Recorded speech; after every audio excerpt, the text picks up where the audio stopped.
Constantinople, May 29, 1453. The walls are burning. For 1,000 years, the Theodosian walls have stood against every army that dared approach. Huns, Persians, Arabs, Crusaders, all turned back by these triple ramparts of stone and mortar. But tonight, the impossible is happening. Ottoman cannons have breached the western gate. Sultan Mehmed II, 21 years old, rides through the shattered fortifications on a white Arabian stallion. Behind him, 80,000 warriors pour into the city.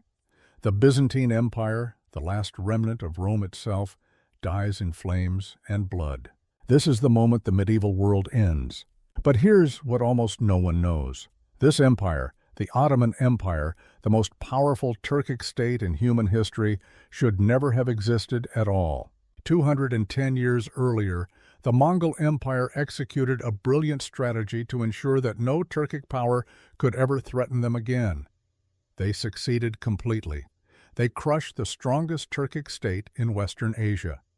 They destroyed its armies. They shattered its unity. They made it impossible for the Turks to ever rise again. And in doing so, they accidentally created the perfect conditions for the most powerful Turkic empire in history to emerge. This is the story of history's greatest unintended consequence. The year is 1243.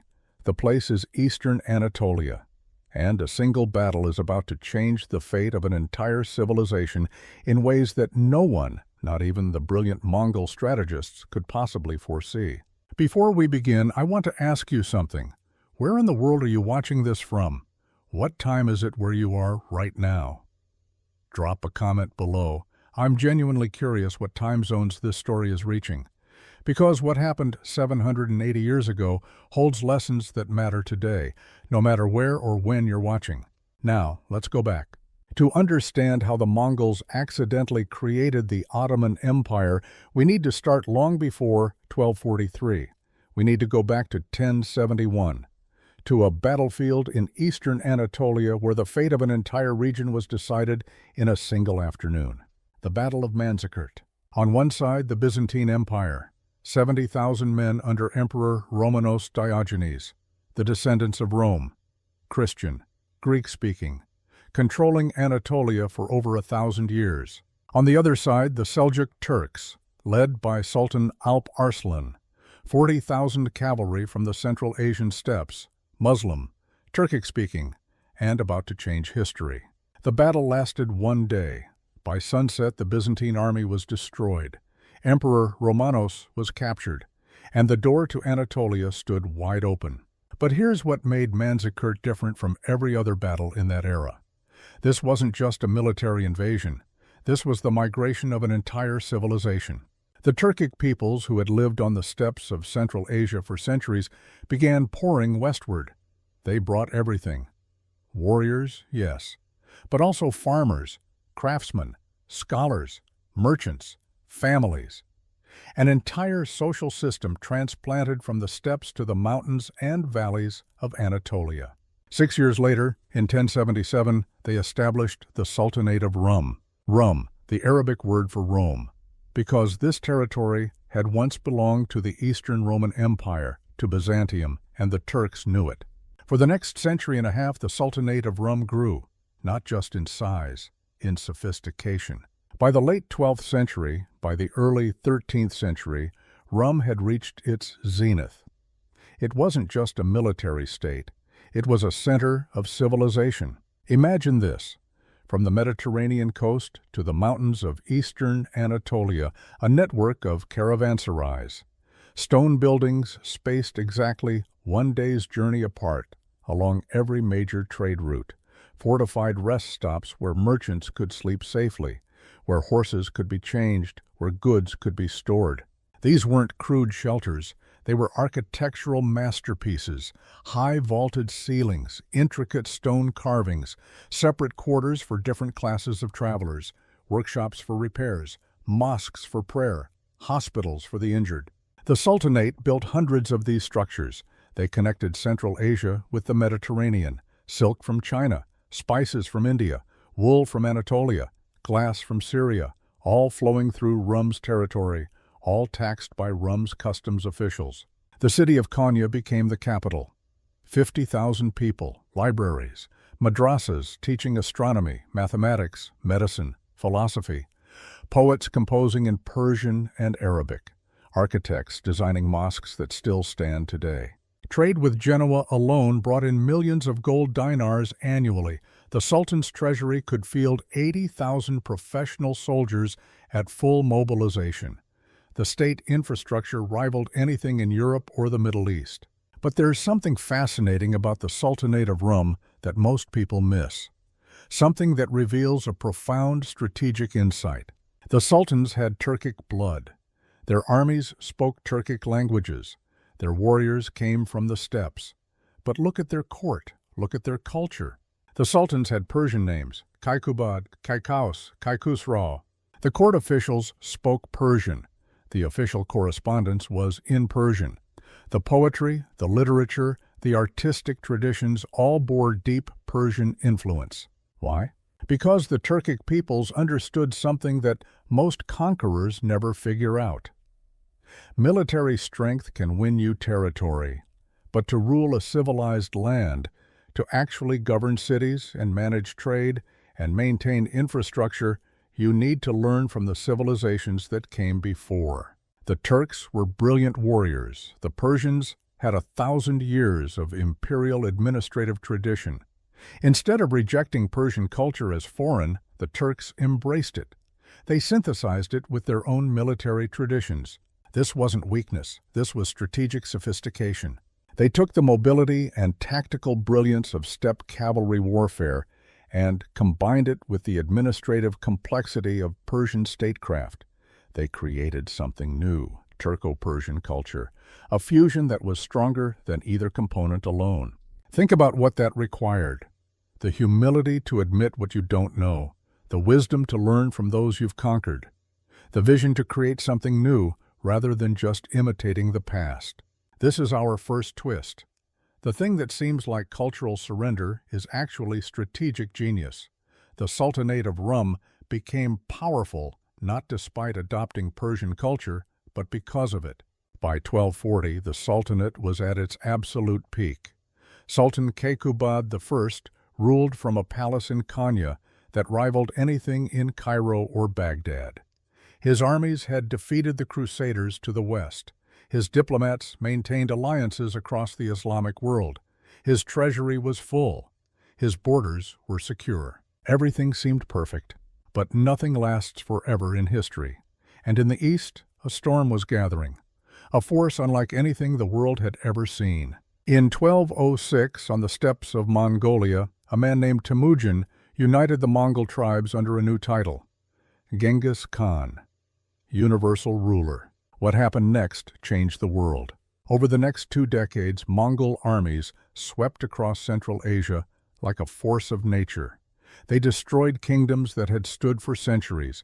They conquered territories the size of continents. They built the largest land empire in human history. And they did it with a level of military sophistication that still impresses historians today. The Mongols weren't just brutal, they were methodical. Their cavalry could ride 80 miles in a day. They could survive on dried meat and mare's milk for weeks without supply lines.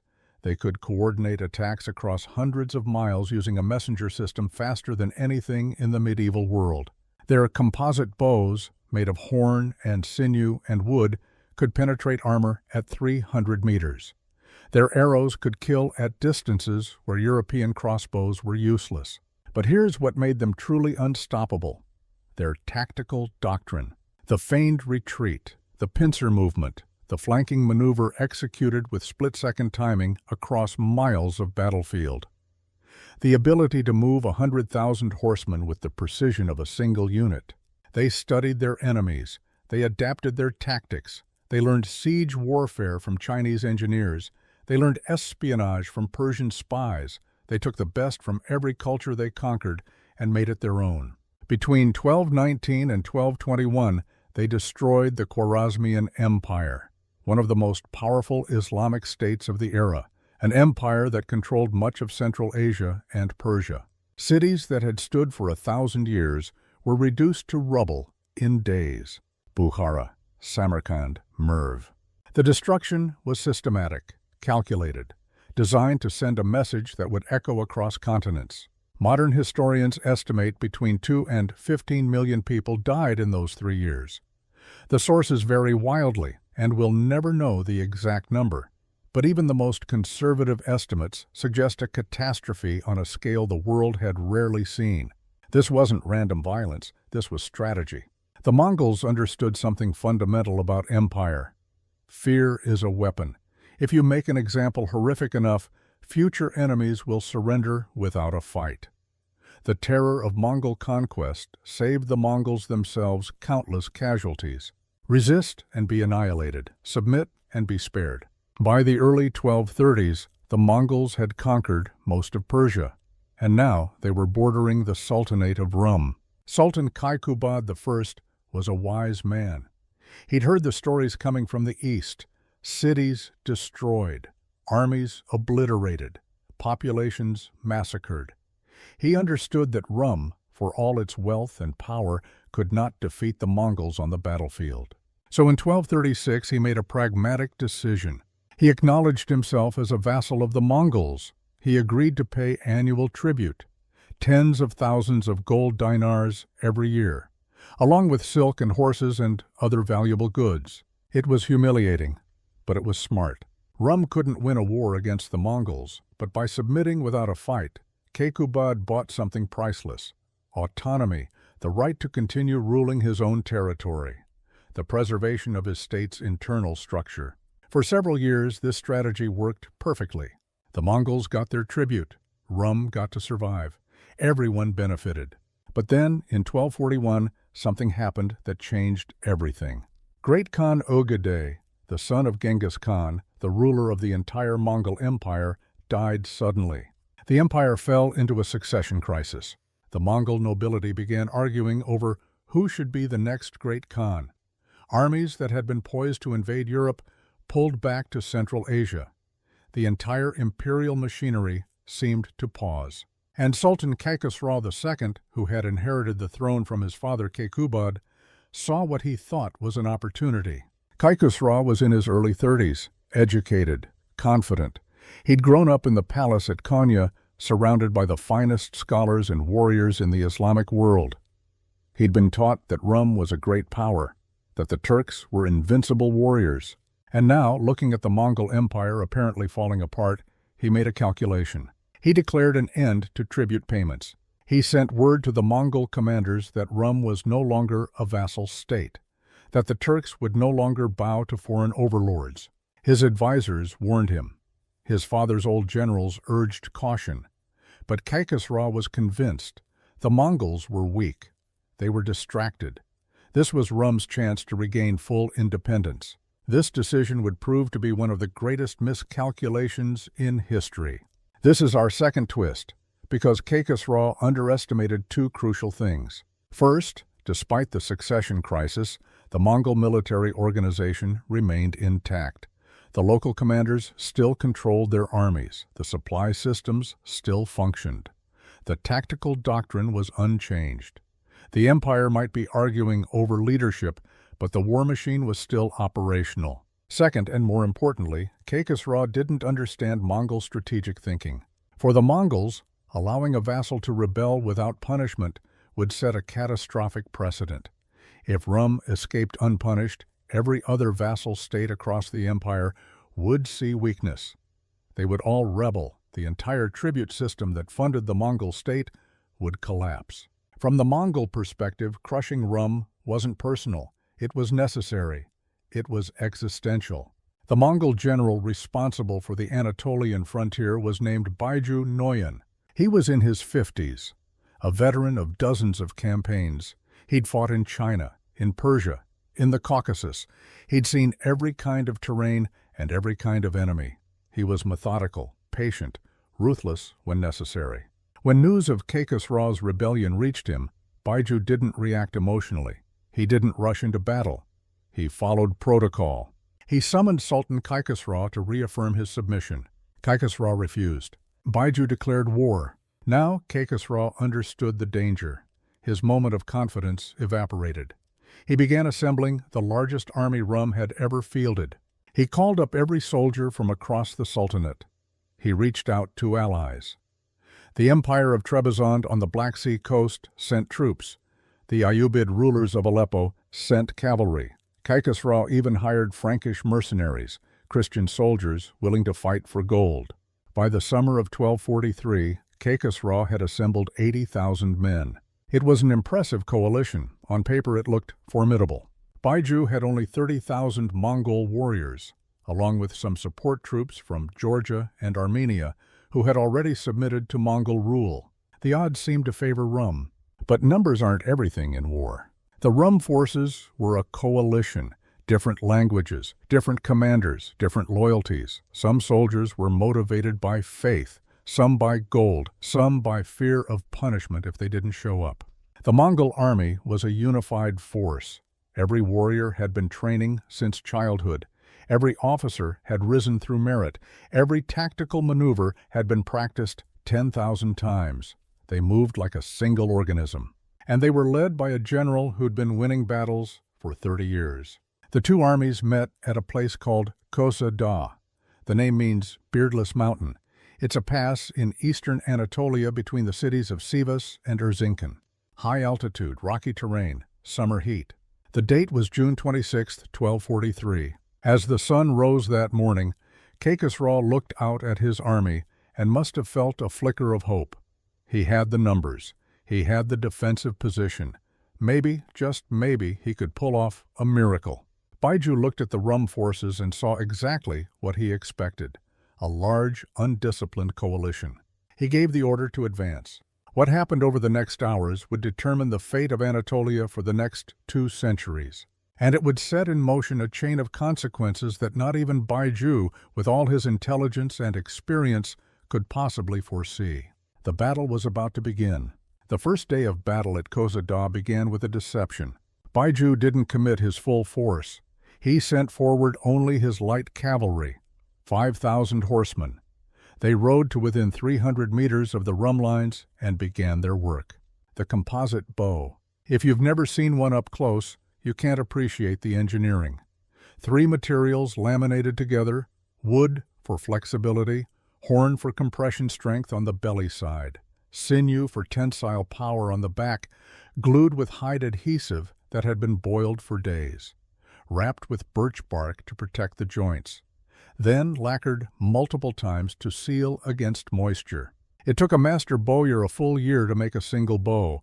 The horn had to season, the sinew had to cure, the wood had to be shaped with precision, measured in fractions of an inch. And in the hands of a trained Mongol warrior who'd been practicing since age 5, who could shoot from horseback at full gallop, who could aim over his shoulder while retreating, it was the most lethal weapon of the medieval world.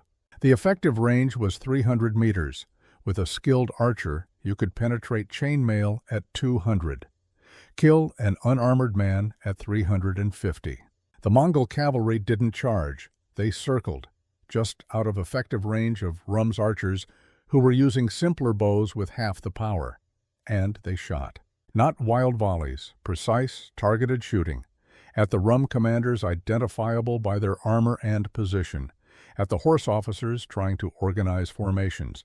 At anyone attempting to rally the troops or establish order. An experienced Mongol archer could loose 12 arrows in a minute. That's 1 every 5 seconds. He carried 60 arrows in his quiver. So 5 minutes of sustained shooting before needing resupply. Now multiply that by 5,000 archers.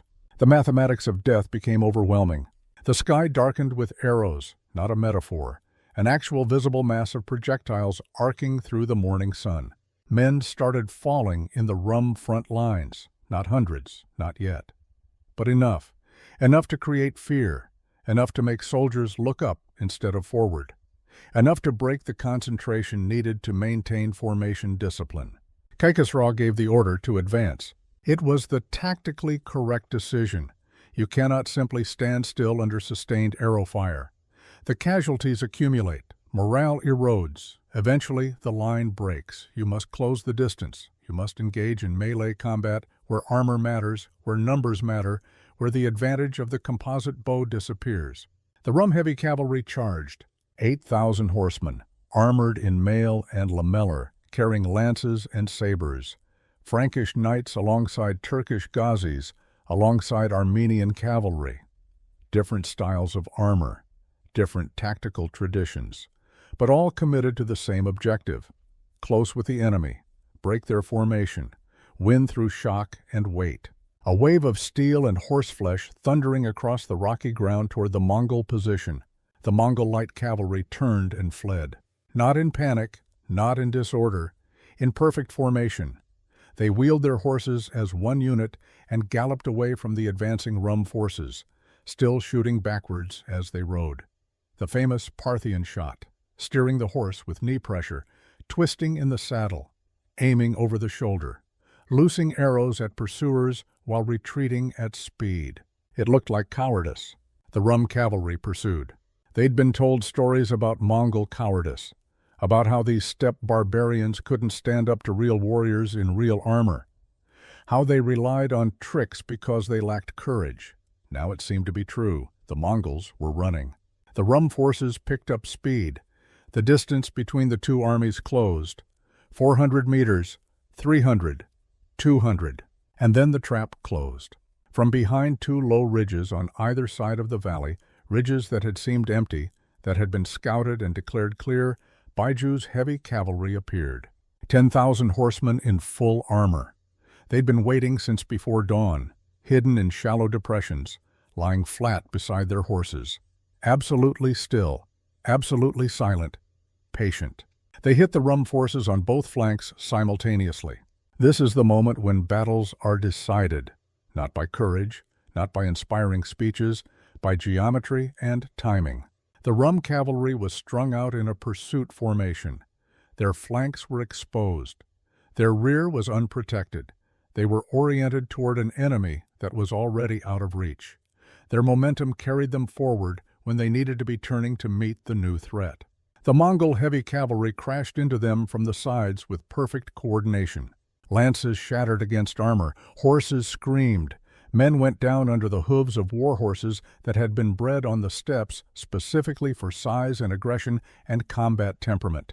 And now the Mongol light cavalry wheeled back around. They stopped retreating. They formed up at 300 meters and resumed shooting, but now they were aiming at an enemy that was trapped, engaged in melee, unable to defend against arrows coming from multiple angles. This is our third twist, the feigned retreat. A tactic as old as steppe warfare itself, simple in concept, brutally effective in execution. It works because it exploits fundamental weaknesses in cavalry combat, the difficulty of stopping a charge once it's begun, the momentum that becomes a liability, the tunnel vision that makes soldiers focus on the enemy in front and ignore threats from the sides.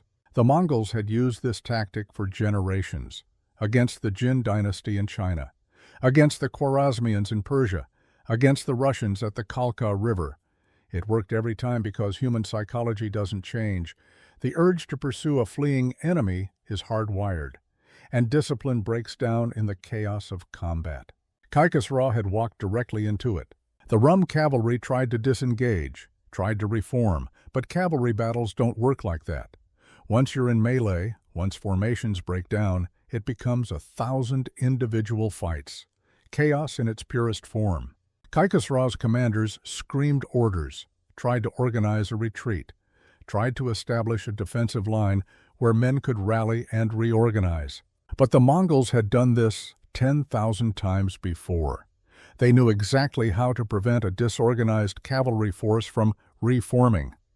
They knew the precise amount of pressure to maintain, not overwhelming attacks that might inspire desperate resistance. Just enough contact to prevent disengagement, arrow fire from distance, cavalry charges at weak points, a systematic, methodical destruction. By midday, the Rum heavy cavalry was shattered. Not annihilated, but broken. Units scattered across miles of rocky terrain, officers separated from their men, chain of command severed, cohesion destroyed. Kaikhosro pulled back to his infantry, 40,000 men, mostly light infantry, archers, spearmen. They'd been watching the cavalry battle from defensive positions on higher ground. The smart move now would be withdrawal, a fighting retreat to fortified cities. Force the Mongols into sieges where numbers and local support would matter more than open-field mobility.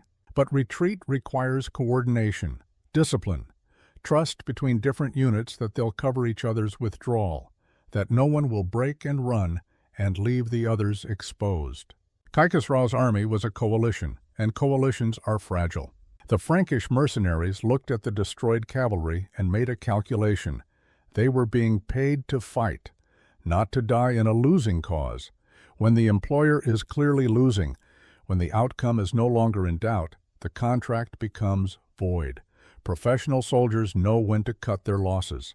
They began withdrawing from the line. The troops from Trebizond saw the Franks leaving. They'd only come because their emperor owed Kaikhosru a favor. One good turn deserves another. But there's a difference between honoring an alliance and committing suicide. The favor had been paid. Time to go home. They pulled back too. The Ayyubid cavalry from Aleppo watched the coalition disintegrating. They'd come to help a fellow Muslim ruler against the Mongol infidels, to support the faith, to earn religious merit through Gaza. But there's also a hadith about not throwing yourself into destruction with your own hands. Sometimes withdrawal is the wiser choice. They withdrew. The dominoes were falling. Baiju didn't even need to attack the infantry. He just needed to wait, to maintain pressure, to let fear and doubt do the work that swords and arrows would have done at much greater cost. As the sun began setting on June 26, 1243, the Rum army simply disintegrated. Not in a rout, not in a panicked stampede, in a quiet, systematic dissolution. Units looked around, saw that they were isolated, saw that the Allies were gone, saw that the battle was lost, and decided that living to fight another day was better than dying for a sultan who'd made a catastrophically bad decision. By nightfall, the Rum camp was abandoned. 80,000 men had melted into the Anatolian landscape. Some went home to their farms and villages. Some fled to cities where they hoped the walls would protect them. Some joined bandit groups in the mountains. Some simply disappeared. Sultan Kaikhosru fled too. He didn't stay to rally his troops. He didn't make a last stand. He didn't even try to organize a retreat. He ran, because he knew something that kept him awake at night. Some of his own subordinates, ambitious men who'd been passed over for promotion, or who held grudges, or who simply saw an opportunity for advancement, might capture him and hand him over to the Mongols in exchange for favor. Trust had collapsed completely. Baiju suspected a trap. An abandoned camp could be an ambush, a tempting target to lure pursuers into prepared positions. So he waited another day before advancing, sent scouts first, confirmed the camp was truly empty. That caution cost him the chance to capture Kaikhosru, but it didn't matter. The strategic objective was achieved. The battle was over. The Sultanate of Rum would never recover. In the days after Qosidah, the scale of the disaster became clear. The Sultanate had lost perhaps 15,000 men killed or captured. Not catastrophic by the standards of medieval warfare. Armies had recovered from worse. The Battle of Hattin had been worse. The Battle of Manzikert had been worse. Casualty numbers alone don't determine historical outcomes. But those 15,000 casualties included most of the professional officer corps, the experienced cavalry commanders who knew tactics and logistics, the administrative officials who understood supply chains and mobilization, the engineers who could build siege equipment, the veteran sergeants who trained new recruits. That institutional knowledge couldn't be replaced quickly. Worse, the coalition was destroyed. The Empire of Trebizond would never send troops to help Rum again. The Ayyubids had lost confidence in Rum's military competence. The Frankish mercenaries spread word across the Mediterranean that Kaikhosru was a losing bet. Rum's reputation was shattered. Rum was isolated, vulnerable, defeated, and Kaikhosru was in hiding. The Mongols didn't pursue. They didn't need to. They waited. After 3 weeks, a delegation arrived at Baiju's camp. It was led by the vizier, a man named Muhaddab al-Din. He was in his 50s, gray beard, worn face, an experienced administrator, a survivor of palace intrigue and diplomatic crises and two previous sultans. He'd negotiated with Crusaders and Byzantines and Ayyubids. He'd resolved border disputes and trade disagreements and religious controversies. And now he had the worst job of his life, negotiating surrender terms with the Mongols. Baiju received him with courtesy. The Mongols understood protocol. You don't humiliate a defeated enemy more than necessary. You want them functional enough to pay tribute, broken enough to never rebel again. It's a delicate balance. The terms were presented, written in Persian and Mongolian. Official, formal, non-negotiable. Annual tribute to the Mongol Empire, 12 million silver coins, 500 rolls of silk, 500 camels, 5,000 sheep. Muhaddab did the calculation in his head. He'd been managing Rum's finances for 2 decades. He knew the numbers. The total value was approximately 400,000 gold dinars. That was the Sultanate's entire annual revenue from customs duties and agricultural taxation. Every single dinar Rum collected from its economy would go to the Mongols. Nothing left for maintaining the army, nothing for infrastructure, nothing for administration, nothing for the court. But that wasn't all. The tribute had to be transported to Mongolia, to Karakorum, the capital, thousands of miles across hostile territory, at Rum's expense. That meant caravans, guards to protect them, logistics, supplies for the journey, more costs. And a Mongol supervisor, a darugachi, would be appointed to oversee Rum's administration, to make sure the tribute was collected efficiently, to watch for any sign of disloyalty or rebellion, to report back to Baiju. The Sultan could continue ruling, in name, but only at Mongol sufferance. One word from the darugachi, and the Sultan would be replaced, with someone more compliant, more obedient, more useful. Muhaddab signed the treaty. What choice did he have? The alternative was the destruction of every city in Rum, the massacre of the population, the annihilation of Turkish power in Anatolia. He'd seen what happened to the Khwarezmians when they resisted. Better to survive as a vassal than to die as a martyr. Kaikhosro emerged from hiding and returned to Konya. He was still Sultan in title. But everyone knew the truth. Everyone saw the Mongol supervisor in the palace. Everyone felt the burden of the tribute crushing the economy. Rum was a puppet state now.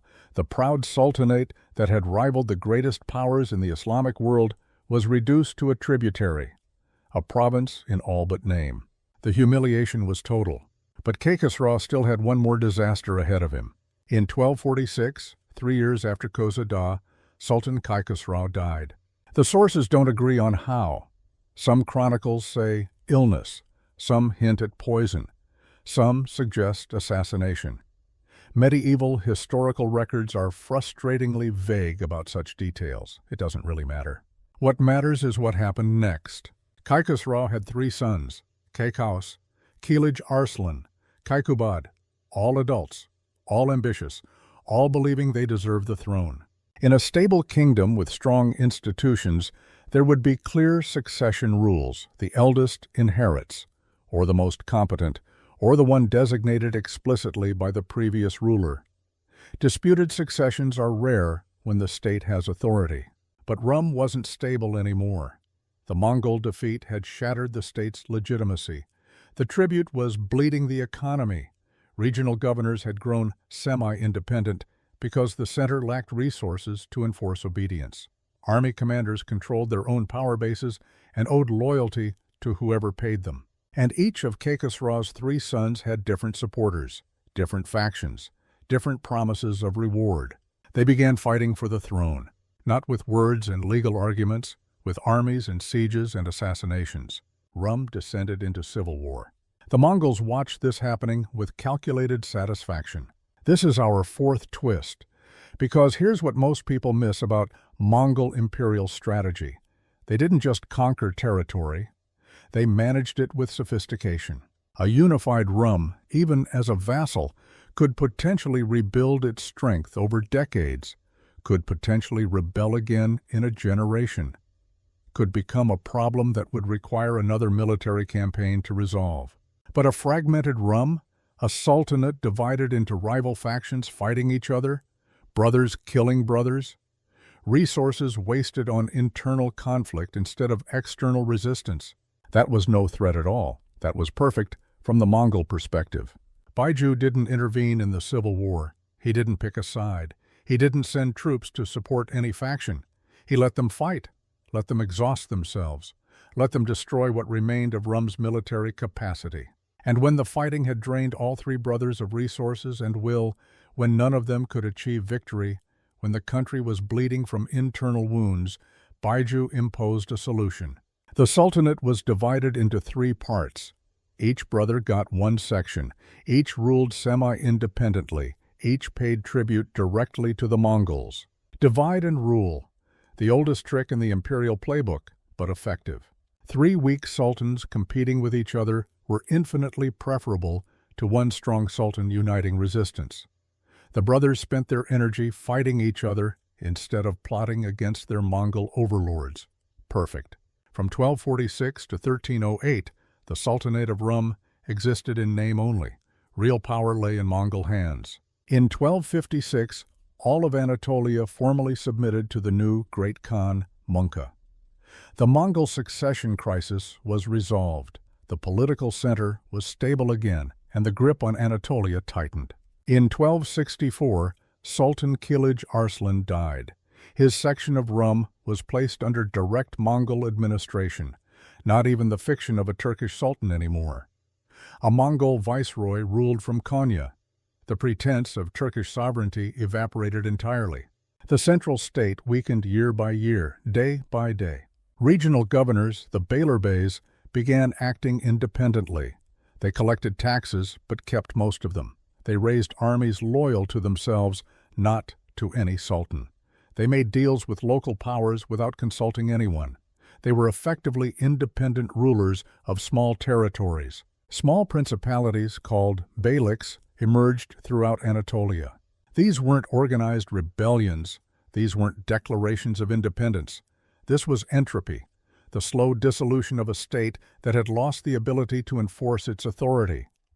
The gradual fragmentation that happens when the center can no longer hold.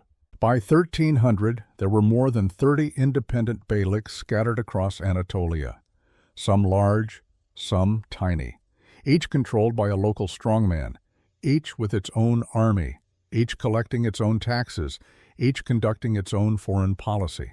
Some beyliks were established by former Rum governors who simply stopped sending reports to Konya, some by tribal leaders who carved out territories, some by military commanders who'd seized power in the chaos and now ruled as petty warlords. They fought each other constantly, over land, over trade routes, over water rights, over insults real or imagined, over ancient grudges and new ambitions. There was no common law, no central authority to appeal to, no force capable of imposing order, just chaos, endless, grinding, exhausting chaos. Anatolia had become a patchwork of competing warlords, a failed state. And then in 1308, the last Sultan of Rum was assassinated. His name was Masud II. He was in his 20s, young, energetic, idealistic. He'd been trying to rebuild the Sultanate's authority, trying to bring the beyliks back under central control, trying to restore what his grandfather Kekubad had built. Someone, the sources don't say who, probably several someones working together, decided that was a threat to their independence, and eliminated him. A knife in the dark, or poison in wine. The chronicles are vague. The Sultanate of Rum officially ceased to exist. The state that had been founded in 1077, that had reached its zenith under Kekubad, that had once rivaled Cairo and Baghdad in power and culture, was gone, erased from the map after 231 years. Between 1243 and 1308, something else was happening in Anatolia, something the Mongols barely noticed because they were focused on collecting tribute and preventing reunification, something that would change everything. People were moving, not random migration, directed displacement with clear patterns. Think about what the Mongol conquests had done to Central Asia and Persia. Between 1219 and 1260, 4 decades of continuous warfare. Cities destroyed, economies collapsed, trade routes severed, agricultural systems disrupted, millions dead or displaced. The survivors fled, and they fled westward, away from the Mongol heartland, toward the frontier zones where Mongol control was lighter, where there was still room to breathe, still opportunity to rebuild. Anatolia was such a frontier zone. These weren't ordinary refugees carrying whatever possessions they could grab. Wars don't displace populations randomly. They select for specific types of people. They create survivor bias. The ones who made it to Anatolia were disproportionately skilled, combat veterans who'd survived battles through competence or luck. Metalworkers whose skills made them valuable enough to be spared during city sacks. Engineers who understood siege equipment and fortifications. Scholars who could read and write and calculate. Sufi sheikhs with spiritual authority. Merchants with trading connections. They brought with them something more valuable than goods or gold. They brought institutional knowledge, the accumulated wisdom of previous empires. Persian administrative traditions refined over centuries, Arabic legal frameworks, Central Asian military tactics, the organizational principles that make states function. Thousands upon thousands of such people flooding into Anatolia between 1240 and 1300, not all at once. In waves, in groups, in families, each seeking safety, each seeking opportunity. They couldn't go back east. The Mongols controlled everything from China to Persia. That door was closed. They couldn't stay in central Anatolia easily. The beyliks there were numerous and unstable. Constant warfare, no security, resources stretched thin. But to the west, there was something interesting, a frontier where small Turkish beyliks faced the Byzantine Empire. And Byzantium was weak.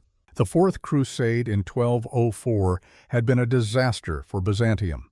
Christian crusaders who were supposed to liberate Jerusalem from Muslim control had instead attacked Constantinople. They'd sacked the city, looted its treasures, destroyed its economy, shattered its political unity, established a Latin empire that ruled for 50 years before the Byzantines retook their own capital. By the mid-13th century, Byzantium had recovered somewhat. The empire existed again, but it was a shadow of its former self.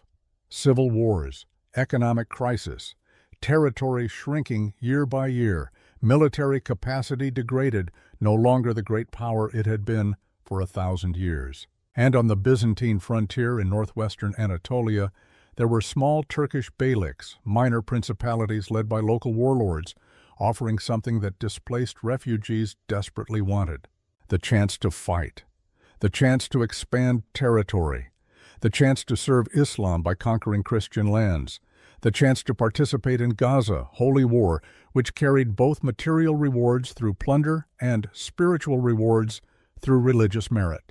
For combat veterans who'd fled Mongol conquest, this was appealing: fight for faith, gain wealth through legitimate warfare, escape Mongol control, rebuild lives on the frontier. For scholars and administrators who'd lost their positions, it offered something equally valuable: the chance to rebuild institutions, to apply their knowledge in places that desperately needed administrative capacity, to serve new patrons who would appreciate their skills. For Sufi clerics and religious teachers, it offered purpose. The frontier was where Islam met Christianity, where the faith could expand, where spiritual work had immediate, visible impact. The beyliks in northwestern Anatolia became magnets, not because they were the strongest, not because they were the richest, not because they had exceptional leaders yet, but because of strategic positioning, far enough from Mongol centers of control to operate with relative independence, close enough to the Byzantine frontier to offer opportunities for expansion, positioned perfectly to attract the flood of skilled refugees fleeing Mongol-controlled territories. This is our fifth twist. Geography created opportunity. Strategic position mattered more than current strength. The beyliks that would eventually matter weren't in the center of power. they were on the edge, in the margins, where the great powers weren't paying attention. Among these small beyliks in northwestern Anatolia, there was one that seemed utterly insignificant in the 1260s. It was led by a man named Ertugrul.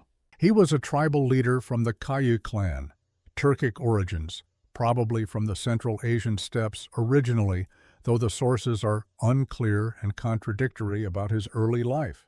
He'd been granted grazing lands by the Sultanate of Rum decades earlier as a reward for military service. Some minor campaign, some routine border patrol. Nothing heroic, just competent professional service. When Rum collapsed, Ertugrul found himself in control of a tiny territory. A few villages clustered around the town of Söğüt, some pasture land in the hills. A small band of warriors, maybe 200 or 300 men, who owed him personal loyalty. If you'd looked at a map of Anatolia in 1260, you wouldn't have even noticed Ertugrul's lands. Too small, too insignificant, smaller than half of modern-day Switzerland. Just another minor warlord in a region full of minor warlords. But they were positioned perfectly. The village of Söğüt, northwestern Anatolia, near the Byzantine frontier. Far enough from the Mongol power centers in eastern Anatolia that they operated with relative independence. The Mongols collected tribute when they could but didn't garrison troops there. Didn't pay close attention. It was peripheral, unimportant.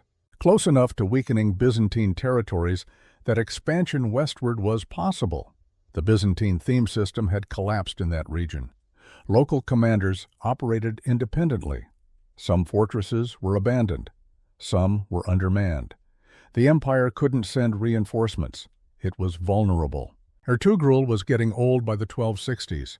He'd lived through the Battle of Köse Dağ, watched the collapse of Rum, seen Anatolia fragment into chaos, survived decades of uncertainty and warfare.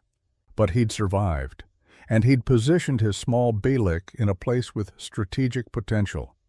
Maybe through foresight, maybe through luck, probably both. History rarely provides clear answers about such things.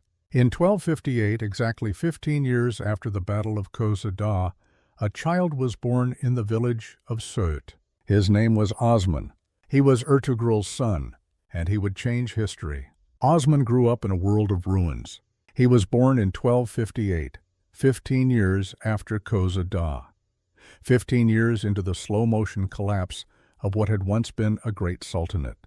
His childhood was spent in Söğüt, a village you could walk across in 20 minutes, wooden houses with thatched roofs, stone fortifications that were barely more than a wall with towers, pastures where horses and sheep grazed, a small mosque where Friday prayers were held, a market square where local farmers traded grain and wool. His father, Ertugrul, was the bey, the chief, leader of the Kayu clan.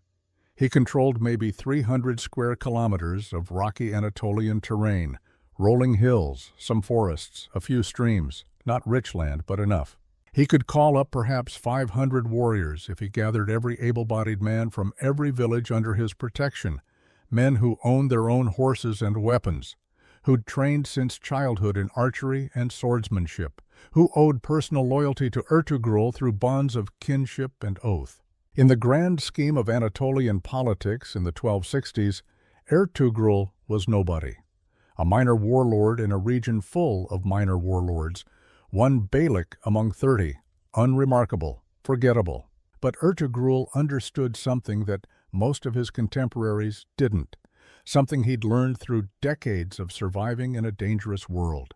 Strategic position matters more than current strength. He'd positioned his beylik at the Byzantine frontier, not in the center of Anatolia, where the beyliks fought each other endlessly over scraps of Rum's carcass, not in the east where Mongol control was tightest, but in the northwest, where there was room to grow, where there were opportunities. Osman learned this lesson early.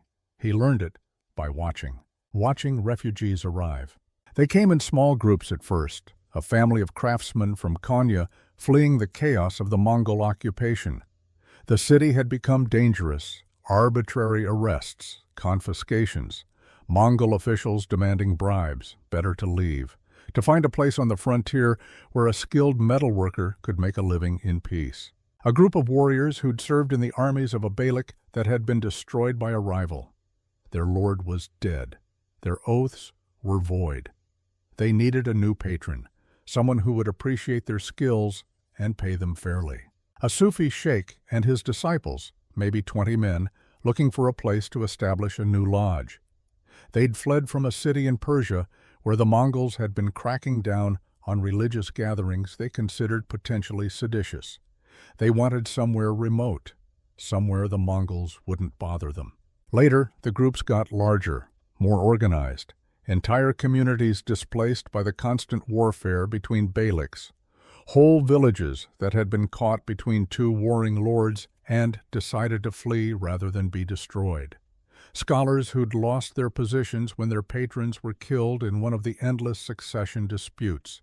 Merchants whose trade routes had been cut by bandits or warring armies, and who needed to establish themselves in new territories.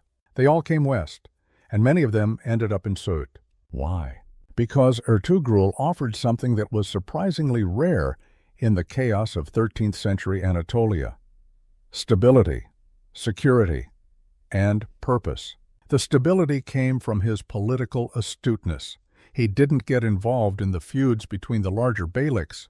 He paid nominal tribute to whoever controlled Konya at the moment but didn't commit forces to their wars. He maintained good relations with neighboring beyliks through careful diplomacy. He was reliable, predictable, safe. The security came from his military competence. 500 warriors might not sound like much, but they were experienced, well-trained, loyal, enough to deter bandits and protect trade caravans and defend the territory against raids. Ertugrul's lands were orderly, law functioned, disputes were resolved, property rights were respected. The purpose came from geography, the Byzantine frontier, the chance to participate in Gaza, holy war against Christian enemies.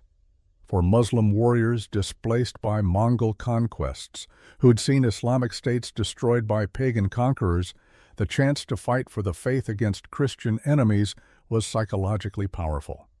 It restored meaning. It transformed survival into sacred duty. Ertugrul welcomed these refugees, not out of pure altruism, out of strategic calculation. They brought skills his beylik needed. They increased his military strength. They enhanced his economic capacity. They provided legitimacy through religious authority. He gave them land to farm, protection from enemies, a place in his community, and in return they gave him their loyalty and their service. By the time Osman was 10 years old, in 1268, he'd learned to speak with men from across the Islamic world. Craftsmen from Persia who knew metalworking techniques for forging superior sword steel.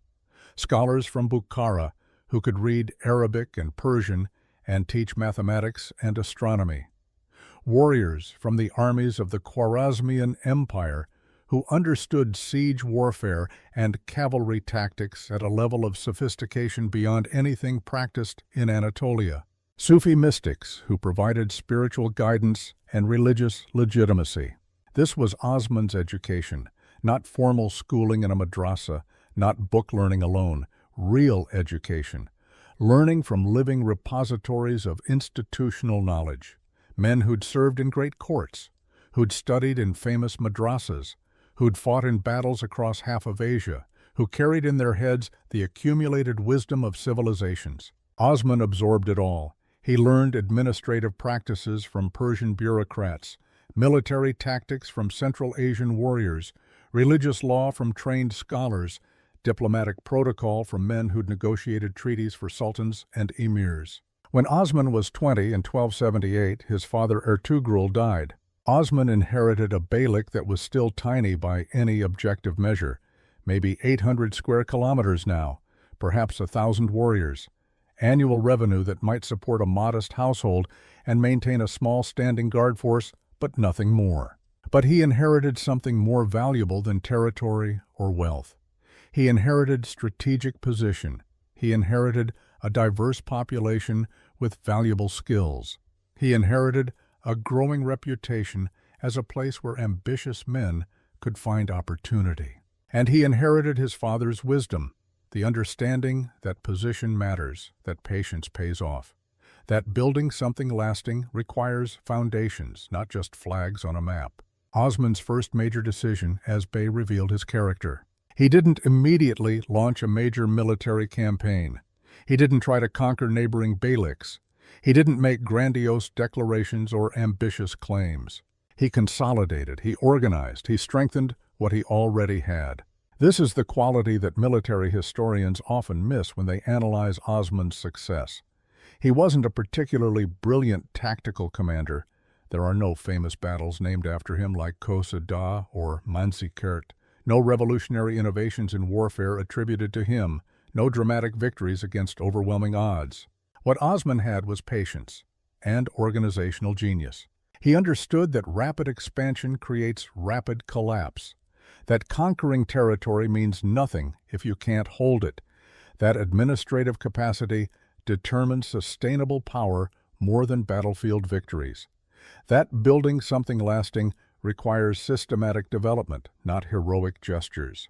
Over the next decade, from 1278 to 1290, Osman slowly expanded his territory. He didn't attack major Byzantine cities. He avoided confrontation with powerful beyliks.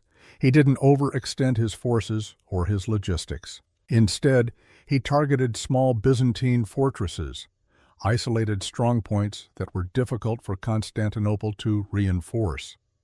Places where the local Byzantine commander had maybe 50 or 100 soldiers, places that controlled important trade routes or agricultural valleys but weren't strategically critical enough for the Byzantine Empire to commit major resources to defending. Each conquest was methodical. Surround the fortress, cut off supplies, establish a blockade, offer generous surrender terms. If they refused, take it by force with minimal casualties. If they accepted, treat the defenders well. This last point mattered enormously. Many Byzantine soldiers and officials, seeing their empire weakening year by year, seeing that Constantinople couldn't or wouldn't send reinforcements, seeing that resistance was futile, chose to surrender to Osman rather than fight to the death. And when they surrendered, they weren't massacred. They weren't enslaved. They weren't forcibly converted to Islam. Christian soldiers who wanted to leave were allowed to go, escorted safely to Byzantine territory with their personal possessions.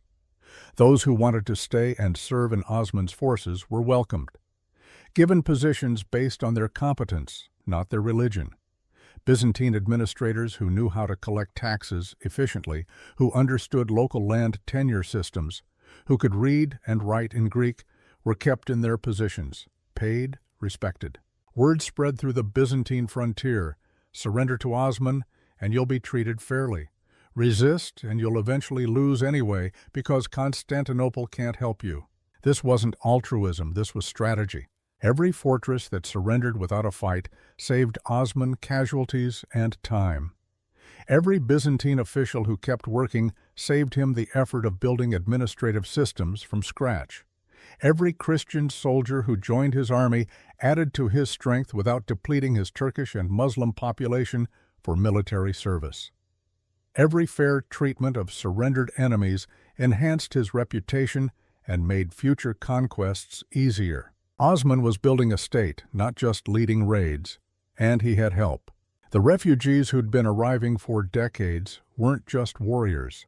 Among them were men who'd served in the administrative hierarchies of the Sultanate of Rum, the Khwarezmian Empire, the Seljuk courts. They understood Persian and Arabic bureaucratic traditions that had been refined over centuries. They knew how to organize tax collection, how to maintain roads and bridges, how to establish courts of law, how to manage markets, how to regulate craft guilds. Osman absorbed these systems. He adapted them to his circumstances. He created something new, a hybrid state. Turkish military traditions from the steppes blended with Persian administrative practices from the great Islamic empires. Islamic law combined with pragmatic tolerance for Christian subjects who paid their taxes and caused no trouble. Tribal loyalty structures merged with formal bureaucratic organization. It was synthesis, the same principle that had made the Sultanate of Rum successful. learning from those who came before, taking the best elements from multiple traditions, creating something stronger than any single component.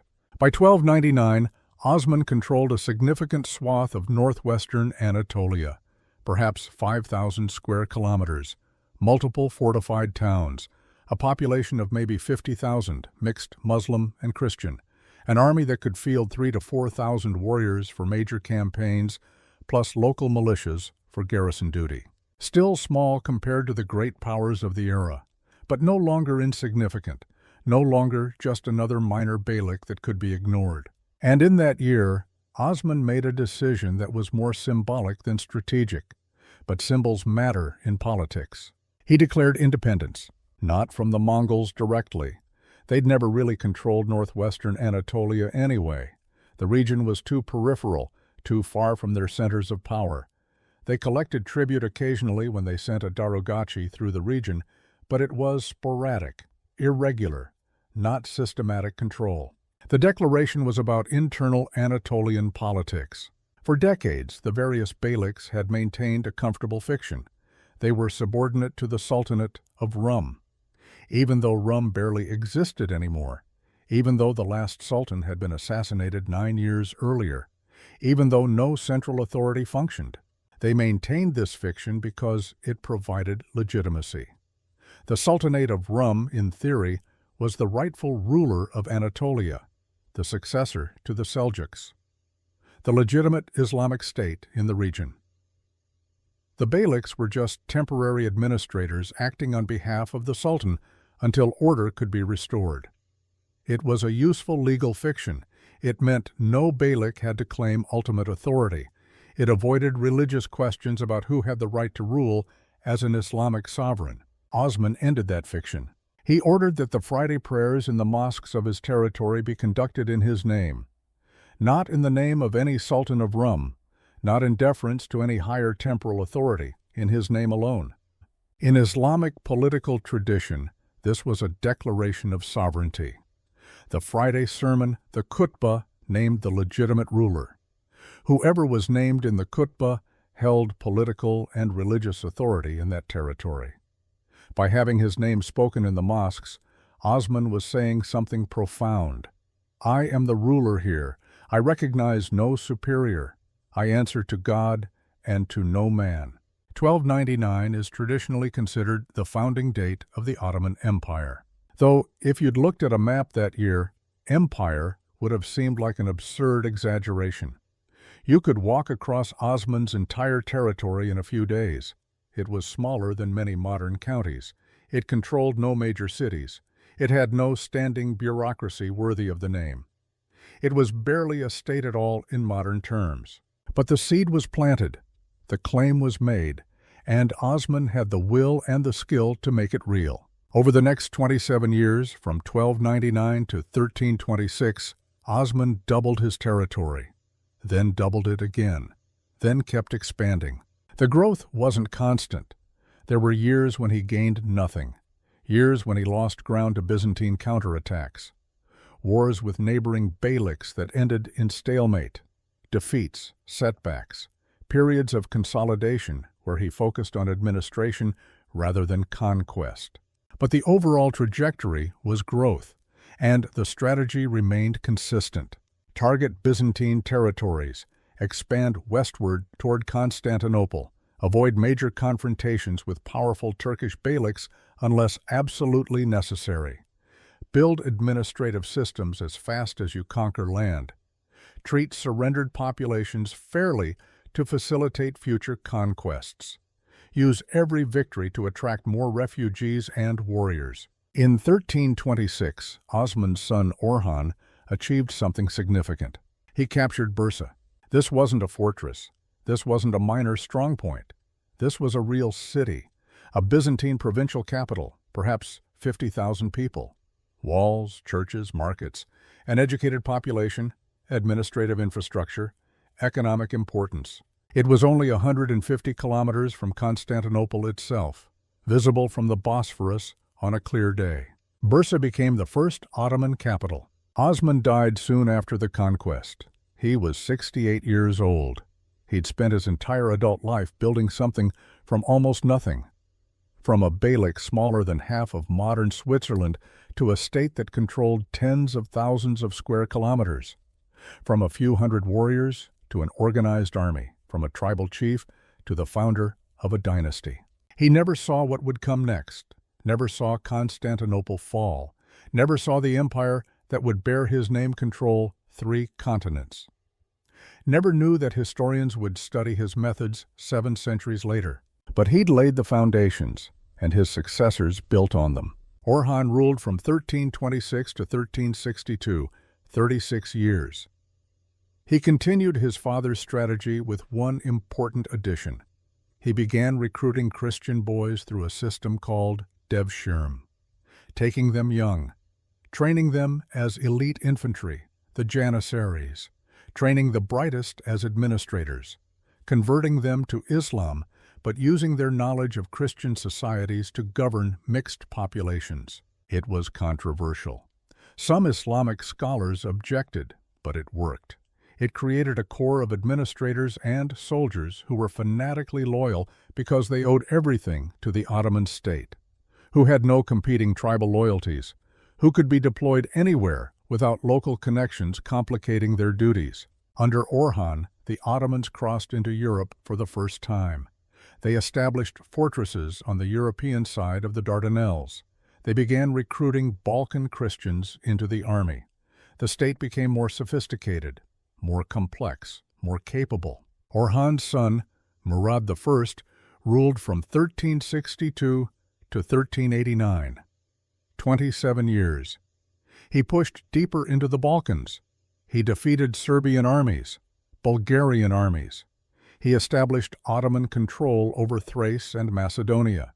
He moved the capital from Bursa to Adrianople, which the Ottomans called Edirne, even closer to Constantinople. In 1389, at the Battle of Kosovo, Murad was assassinated by a Serbian knight who pretended to surrender and then stabbed him. But the Ottomans won the battle anyway. Serbian resistance collapsed. The Balkans were open to Ottoman expansion. Murad's son, Bayezid I, ruled from 1389 to 1402, 13 years. He expanded aggressively in all directions. He besieged Constantinople itself for 7 years, though he couldn't take it. The walls were too strong.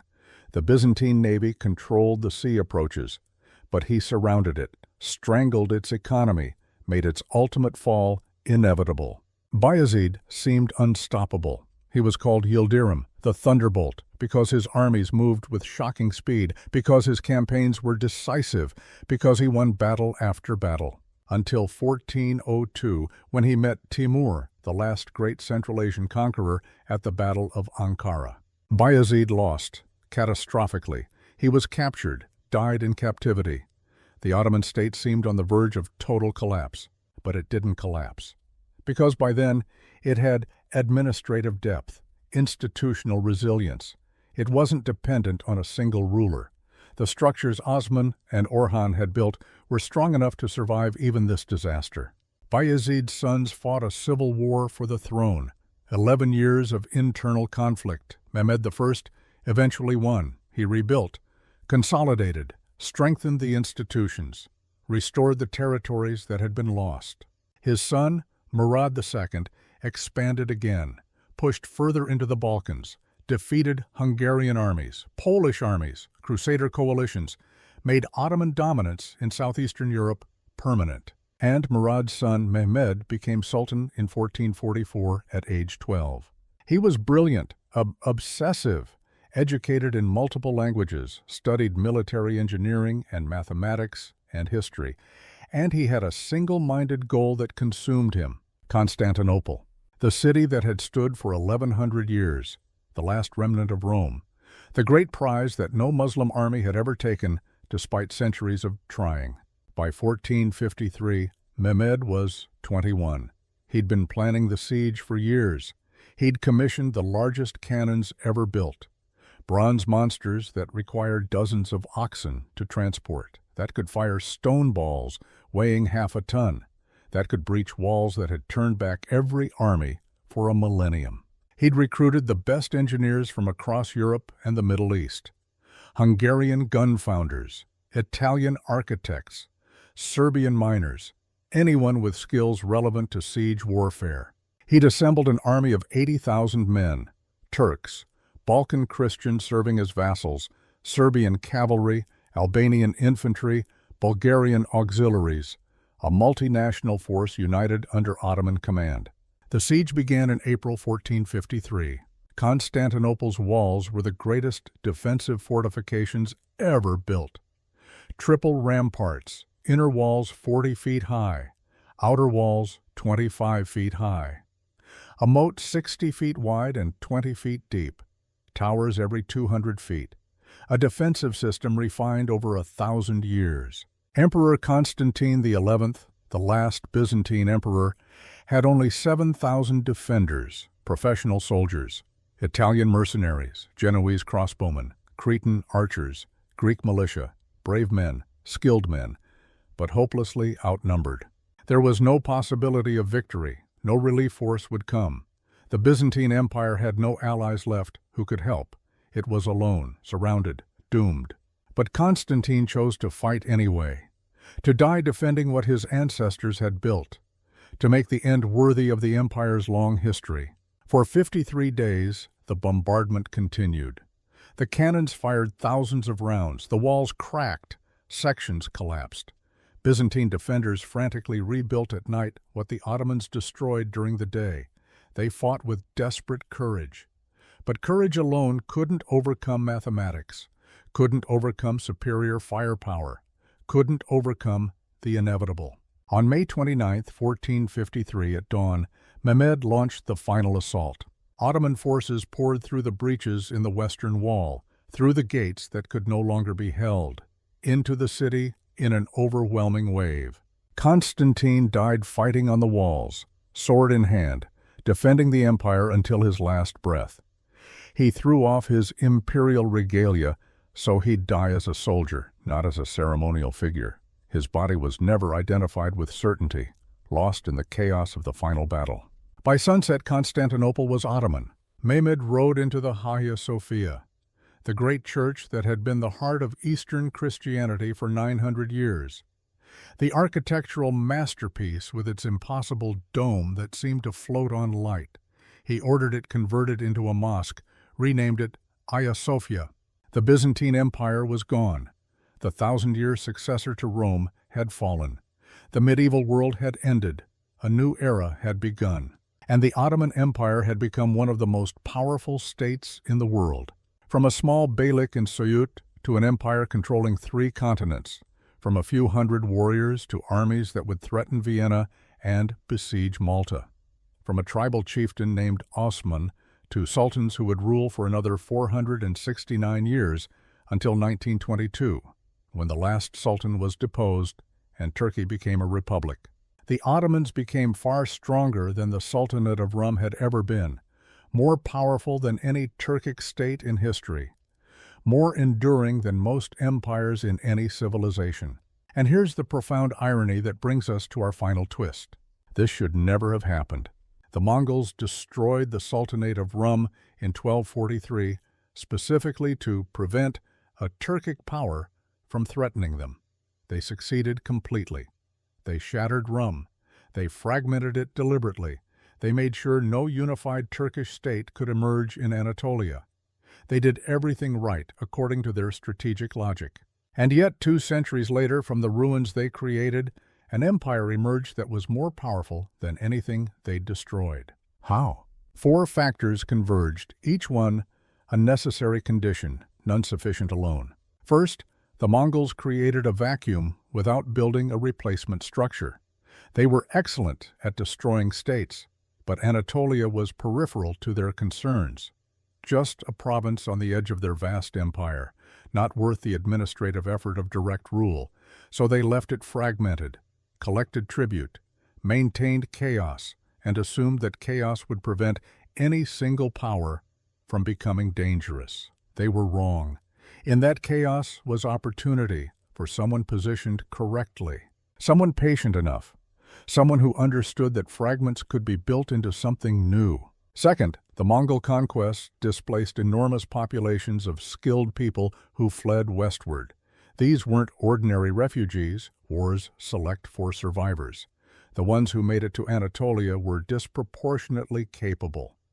Warriors with combat experience, craftsmen with valuable skills, scholars with administrative knowledge, religious authorities with legitimacy.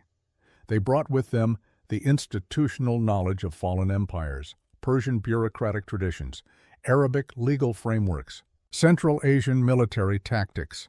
Osman and his successors didn't invent Ottoman institutions from nothing. They learned from these refugees. They absorbed centuries of accumulated wisdom and adapted it. Third, Byzantium was weak at precisely the moment the Ottomans were rising. If the Byzantine Empire had remained strong, if it had been able to project power into Anatolia effectively, the Ottomans would have had no room to expand. They would have been crushed or contained. But Byzantium had been catastrophically weakened by the Fourth Crusade, by civil wars, by economic decline, by territorial losses in all directions. By the time Osman was expanding in the late 13th century, Byzantium could barely defend what it still held. It certainly couldn't counter the systematic Ottoman advance, so Osman had space to grow. Fourth, the Ottomans built their identity around Gaza, holy war against the Christian frontier. This wasn't just propaganda or empty rhetoric. It was a real motivator that attracted warriors from across the Islamic world. Men who'd seen Muslim states destroyed by Mongol pagans could find purpose fighting for Islam against Christian enemies. While other beyliks in Anatolia fought each other over scraps of territory and old grudges, the Ottomans focused westward. They had a unifying mission, a common purpose, something larger than personal ambition or tribal loyalty. That ideological component gave them an advantage in recruiting and retaining talent. It created cohesion in a world of fragmentation. These four factors converged in northwestern Anatolia in the late 13th century, and Osman happened to be positioned perfectly to take advantage of all of them. This is our sixth twist. Success wasn't just about talent or effort. It was about position and timing. Osman wasn't the most brilliant military commander in Anatolia. His beylik wasn't the richest or the strongest in 1278. But he was situated precisely where he needed to be when circumstances aligned, far from Mongol power centers, close to a weakening Byzantine frontier, positioned to attract displaced refugees, leading a population motivated by religious purpose. And he was smart enough to recognize these advantages, patient enough to exploit them methodically over decades. In 1243, the Mongols destroyed the Sultanate of Rum to prevent Turkic power from threatening their empire. They executed their strategy brilliantly. They achieved every short-term objective. They were thorough. They were sophisticated. They did everything that military logic and strategic doctrine suggested. 210 years later, in 1453, the descendants of those defeated Turks conquered Constantinople. They established an empire that would last 600 years. That would control territories the Mongols never reached. That would become more powerful than anything the Mongols destroyed.